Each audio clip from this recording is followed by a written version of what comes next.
Durant la guerre froide, la Chine était un petit poussé militaire face aux deux superpuissances, les États-Unis et l'URSS. À la fin de la guerre froide, elle avait à peine le regard des États-Unis. Depuis, la Chine s'est énormément développée jusqu'à devenir la deuxième puissance économique au monde au coude à coude avec les États-Unis. Mais ce n'est pas encore le cas de son armée qui a quand même fait beaucoup de sauts dans le classement. Elle est désormais la troisième puissance militaire mondiale selon le Global Firepower, derrière la Russie et les États-Unis. La Chine a investi d'énormes sommes d'argent ces dernières années pour la modernisation de ses forces armées. C'est en effet le deuxième pays qui investit le plus d'argent dans son armée, 230 milliards de dollars en 2021. Mais c'est encore très loin du budget faramineux des États-Unis. L'ambition de Pékin, conquérir la domination militaire en Asie-Pacifique et certainement du monde. La Chine tente d'imposer ses propres normes et un nouveau modèle de relations entre grandes puissances, à tel point que depuis quelques années, elle a toute l'attention des États-Unis qui l'a désignée comme principale menace pour les prochaines décennies. Et c'est l'ennemi public numéro 1, et ce, malgré la guerre entre l'Ukraine et la Russie. Le seul moyen qui ferait rentrer en guerre les États-Unis et la Chine est le dossier taïwanais, une île à 200 km au large de la Chine, vue par le régime chinois comme une région rebelle dissidente et par les États-Unis comme un pays à part entière. Une invasion chinoise à Taïwan déclencherait certainement la guerre entre ces deux mastodontes. Nous allons visiter ensemble l'étendue des forces armées actuelles de la Chine.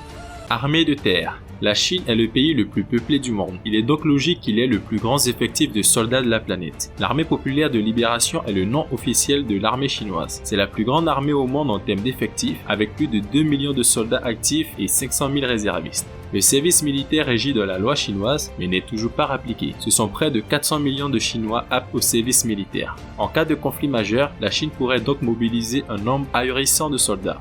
En termes de véhicules de force terrestre, l'armée chinoise compte près de 5800 chars, des chars VT-4 souvent commercialisés aux pays voisins, des chars T-98 et plus connus, les modèles T-99 qui font partie des meilleurs chars au monde et l'un des moins chers qualité-prix. Cela est assez comparable aux 6600 chars américains. Pendant longtemps, l'infanterie chinoise avait comme réputation d'être nombreuse, mal équipée et mal entraînée. Mais depuis quelques années, la Chine a suffisamment investi dans des équipements, fabrication d'armes automatiques et la formation en interne étroite coopération avec la Russie. Puissante et nombreuse, l'armée chinoise gagne peu à peu en influence sur la scène internationale. Mais c'est aussi une force qui manque d'espérance du combat. Pas de bataille depuis 42 ans, ce dont Pékin est bien conscient. Les États-Unis conservent à ce niveau-là une bonne longueur d'avance en termes de fiabilité des armements, de maîtrise de champs de bataille, d'entraînement, à travers les nombreuses guerres qu'elle a menées dans le monde. Corée, Vietnam, Laos, Somalie, Irak, Afghanistan lui ont permis de forger son outil et ses compétences militaires, qui est certes critiquable car ils ont perdu plus de guerres qu'ils en ont gagné.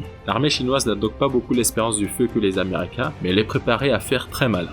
L'armée de l'air. Au niveau des forces aériennes, la Chine a beaucoup évolué et se classe désormais 3e derrière la Russie et les États-Unis. Elle dispose d'un total de 3300 aéronefs, dont 2000 avions de chasse. Et le J-11, un avion d'interception et multirôle, le GH-7, avion d'attaque au sol, le H-6, un bombardier stratégique, le J-15, un avion de chasse multirôle, et le chasseur chinois le plus sophistiqué est le Zhongdu J-20. Il représente un bon qualificatif pour la capacité de projection de la Chine en Asie et permet à Pékin de combler son retard sur les États-Unis. Il était conçu pour se mesurer aux F-35 et F-22 américains, mais cela reste encore à prouver puisqu'aucun combat n'a eu lieu. L'armée de l'air chinoise est aussi dotée de près d'1 millier d'hélicoptères de combat et de manœuvre. En termes de force aérienne, la Chine a beaucoup évolué et continue de le faire, mais la domination américaine face à la Chine dans le domaine des airs est écrasante. Les États-Unis disposent en effet de 13 000 aéronefs, dont près de 6 000 avions de chasse, des F-35, des Raptor F-22, qui font partie des avions de combat les plus redoutables de la planète. Mais cela reste à relativiser, car s'il y a une guerre entre ces deux nations, cela serait en mer de Chine. Les États-Unis, bien que disposant de 11 porte-avions, pourraient transporter peu d'avions de combat par rapport à ses capacités. Et cela bien sûr si les porte-avions ne sont pas coulés à coups de missiles. Armée spatiale. Le concept de Space Force en tant que composante à part entière des forces armées n'est pas né aux États-Unis mais bien en Chine en 2009. Une structure directement placée sous l'autorité du Parti communiste chinois afin de coordonner le contrôle des technologies, des opérations spatiales et des éventuelles guerres de l'espace. La Chine possède 38 satellites militaires qui lui permettent de cartographier les territoires ennemis, repérer les installations militaires et stratégiques, les armes ainsi que les troupes navales et terrestres. La Chine aurait développé des missiles pouvant détruire des satellites situés dans l'orbite basse de la Terre. Seules 3 nations peuvent le faire, les États-Unis, la Russie et l'Inde. les Chinois sont pionniers et en avance dans ce domaine-là. Pour atteindre les appareils plus éloignés de nos astres, l'armée spatiale chinoise a aussi conçu des lasers pouvant aveugler ou brouiller les capteurs et senseurs des satellites espions américains. Cela permettrait aux forces chinoises de s'octroyer un avantage certain lors d'un possible conflit militaire. Pékin est aussi en train de développer des satellites qui pourront attaquer les appareils d'autres nations directement dans le vide du cosmos. Dans ce domaine de guerre spatiale, la Chine a pris beaucoup d'avance sur les Américains et tout le monde. Armée maritime. La Chine est devenue depuis quelques années, devant les États-Unis et la Russie, la plus grande marine militaire au monde. Les Chinois construisent des bateaux de guerre à une vitesse effrénée. En 3 ans, la Chine a mis à l'eau l'équivalent de toute la flotte française. L'armée maritime chinoise se compose de 2 porte-avions, 418 bâtiments de combat, 360 navires de guerre, 65 sous-marins, dont 13 sous-marins nucléaires, et tout ça manœuvré par près de 250 000 mariniers chinois. Et il ne s'arrête pas là. Chaque année, plusieurs centaines de tonnages de navires sont créés et des milliers de tonnages en plus sont en projet. Même si l'US Navy n'est plus la plus grande marine du monde sur le plan numérique, elle reste tout de même supérieure à l'armée chinoise dans le domaine technologie et dans sa capacité à projeter ses forces partout sur le globe. En effet, les États-Unis disposent de 11 porte-avions nucléaires capables d'embarquer des centaines d'aéronefs de tout type, alors que Pékin n'en possède que 2. Ces derniers sont d'ailleurs moins performants que les modèles américains qui sont à technologie nucléaire. Mais néanmoins, le porte-avions n'est peut-être plus l'arme absolue et encore moins face à la Chine. En effet, les Chinois ont mis au point une gamme de missiles de croisière et balistiques anti-navires qui pourraient aisément couler des porte-avions ennemis. Et ils ont aussi développé un concept défensif de plus en plus crédible, le blocage des points de passage qui commandent l'accès aux mers de Chine orientale et méridionale. Sauf à prendre le risque d'être coulés dans ces droits, les porte-avions américains seraient contraints en cas de conflit d'opérer à au moins 2000 km du théâtre des opérations, ce qui limiterait considérablement les capacités du groupe aérien américain. Sans compter qu'en termes de possession de porte-avions, Pékin n'a pas dit son dernier mot, car elle a en chantier 2 autres porte-avions et un autre en étude. Armes nucléaires.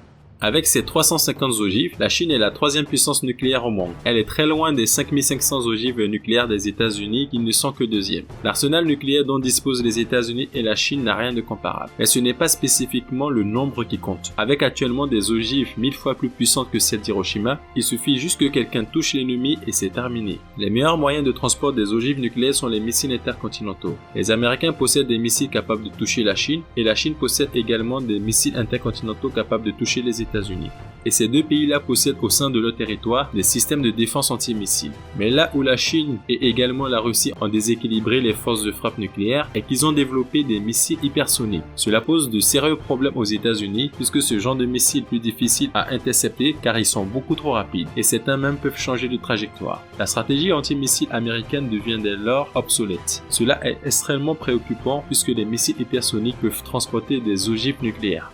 La Chine a testé un missile hypersonique capable de lancer à son tour un projectile, une technologie dont même la Russie ne dispose pas actuellement. Cela voudrait dire qu'un missile hypersonique serait capable de toucher plusieurs cibles à différents endroits. Je laisse à votre imagination les différentes utilisations qu'il pourrait en faire en cas de conflit majeur.